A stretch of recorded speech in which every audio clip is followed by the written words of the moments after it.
Hello YouTube and hello Ninth Age community. This is Charles the Airshade Gaming, and we've got the last balance patch. Let's get into it.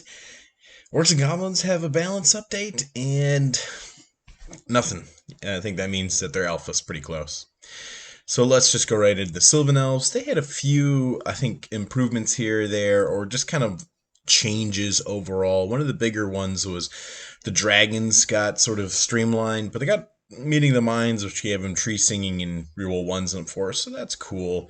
They have a couple new weapons, and the shapeshifter got a pretty big update. Fortitude 4 is nice, March 20 nice. The loss of Swift Stride and the resilience is gonna hurt. Again, a couple new bows for shooting. So the bow Whiskin, it's like a bolt thrower, and then the Watcher's Woe is 4 shots with poison. That's not bad at all. 35 points. That's not too bad at all.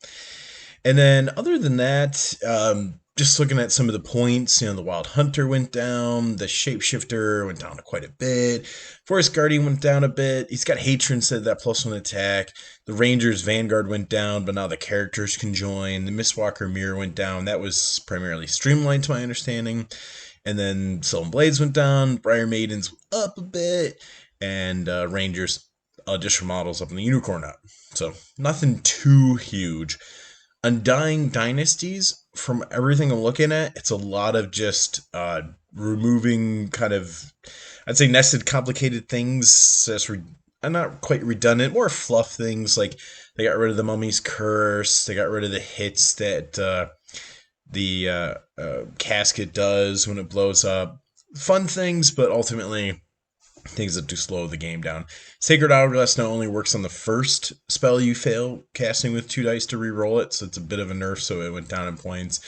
Pharaoh down, Casket down, Harbinger down, pretty much all the characters down, and then the Chariot's even down, Charioteers, Legion 1's down, the Scarab's Horn's down, additional models down, it pretty much looks like down across the board except in a couple places. So, Warriors of the Dark Gods, again, really just some streamlining. That was the biggest thing, and I think this is probably the biggest streamlined patch of all the 3 patches.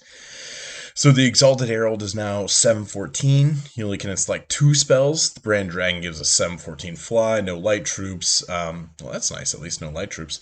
Sorcerer Marlow gives channel 1.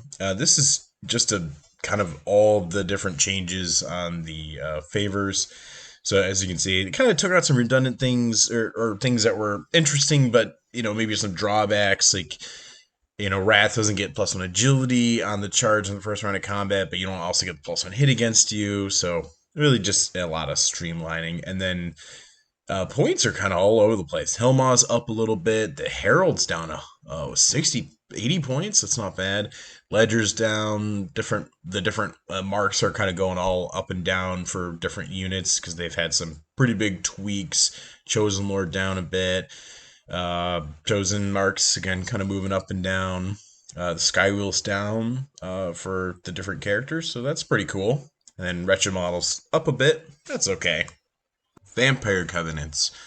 So Vampire Covenants, I'd say the biggest change is they did this for Undying Dynasties too, where Ashes to Ashes, you just lose 1 health point if you lost your general. And now you don't necessarily nominate a master, it's just your general is the one that activates the Ashes to Ashes. And then it doesn't look like you get to nominate another one after they die. I don't really see that. I think that was previously in the Ashes to Ashes rule. So if anything, it's not really as bad as it was beforehand. I mean, beforehand, if you had like a bad discipline roll on some of those low discipline things, they could just pop, right? Like something like a Shrieking Terror, Shrieking Horror. That thing is a pretty low discipline. So if you rolled really bad on your discipline test, you're more likely going to see it go. Now you're just losing a health point. So kind of things are really just start decaying slowly, right? That's much more, I'd say both gracious and easier to sort of track as it across all your different units and models. The dragons got Meeting the Minds, which gave them Necromantic Aura, which is pretty good, reducing the Unstable by 1 and the Ashes to Ashes by 1. And also just, giving that 6-inch Necromantic Aura, that's a nice roll to have on a dragon, especially to reduce the Unstable by 1. That actually makes it grind a lot better. And then the other big thing is really just a lot of kind of a fairly substantial overhaul on the blood powers. So I think it's worth it to review those. Most of everything else is small tweaks related to, I would say, the way the blood powers maybe got changed. Like one of the things I noticed was the I'm trying to think what it is, the Dark Throne or whatever with the Lamnia vampires on it. You know, if you took the blood power, it had a 4-up Aegis. Now it just has a 5-up Aegis innate, and I think it had a small points adjustment one way or the other, instead of having to pay for the 4-up Aegis when you got the Lamnia. So it's kind of little things like that. So Lamnia's ancient blood powers is for 60 points. Model cannot take heavy armor shield. That was the same. They get distracting lightning reflexes. Strigoi is model on foots or mount on our Shigging Horror only. Model cannot take armor equipment or wizard masters. Models parts and health points are set to 4, and it gains fortitude 4-up and hatred. Brother of the Dragon cannot be taken by wizard masters. Model parts gain plate armor, weapon master, and can take any number of close combat weapons. Nosferatu cannot be taken by models with heavy armor or shield. You gain Gates of the Netherworld, Awaken Skeleton Zombies. So a lot of the same things. Von Karnstein's still 0. You get your commanding presence up boosted. You still get autonomous. So those are all very similar. I think just different wording, maybe cleaned up a little bit. And then the greater blood powers. Because let me read that first part. Vampire constant courtiers must purchase unique upgrades called blood powers. These powers can be duplicated with the army unless specifically stated otherwise. A model may only take a single ancestral blood power. Okay, all right. And then actually, let me just curious. Do you have a limit on blood powers? Okay, so a count can take 1 or 2, and then a courtier can take 1 or 2 with no limit. Okay, that's actually quite simple, isn't it? And it looks like, I mean, it's kind of like you can take ancestral and greater. You can only take, model may only have 1 ancestral. So that's like pretty simple. Yeah, I like that. That's pretty clear. So Ghoul Lord looks like it's the same. Still get the increase to poison, for your ghouls. Commandment looks the same. Crimson Rage, Battle Focus, roll failed to hits. I want to say that seems a little toned down beforehand, because I think that was one where you got to keep attacking.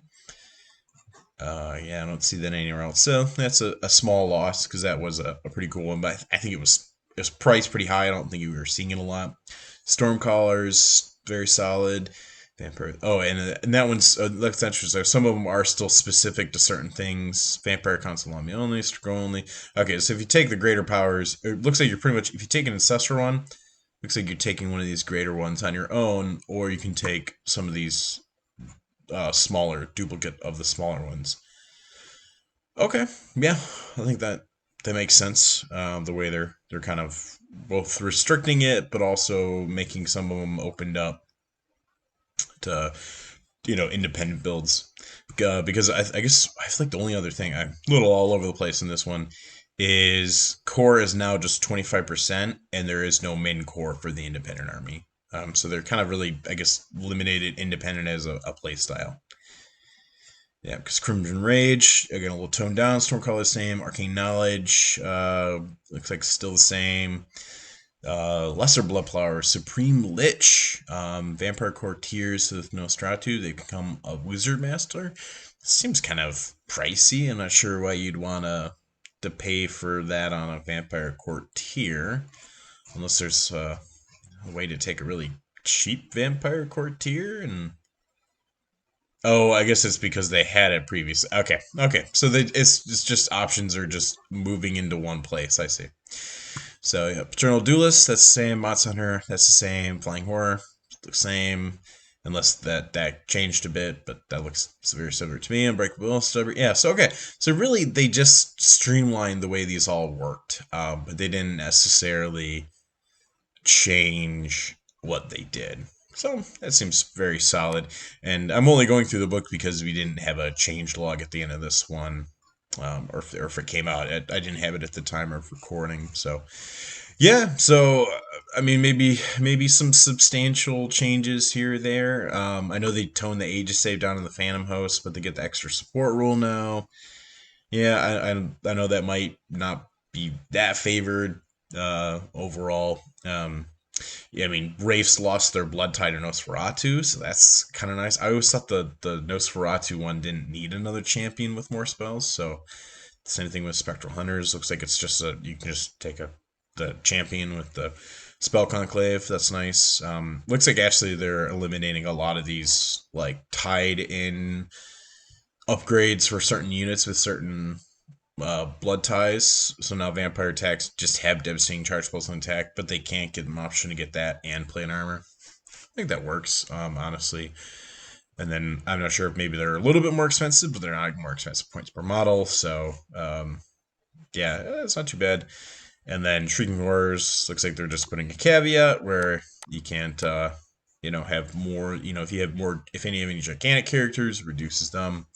That seems like a pretty standard restriction these days. So okay, yeah. I mean, I don't really, know everything about VC, but for the most part, I'm really just seeing a lot of again streamlining that is pretty common for this balance patch. Sadly, no EOS at the time of recording, so I'll make a separate video about them and maybe some plans for the upcoming year. Maybe write a few army lists and get that out to you probably before January 1st. So, thanks everybody for watching. Hope you enjoyed this update, and see you soon in the tabletops, and see you soon for more Ninth Age content.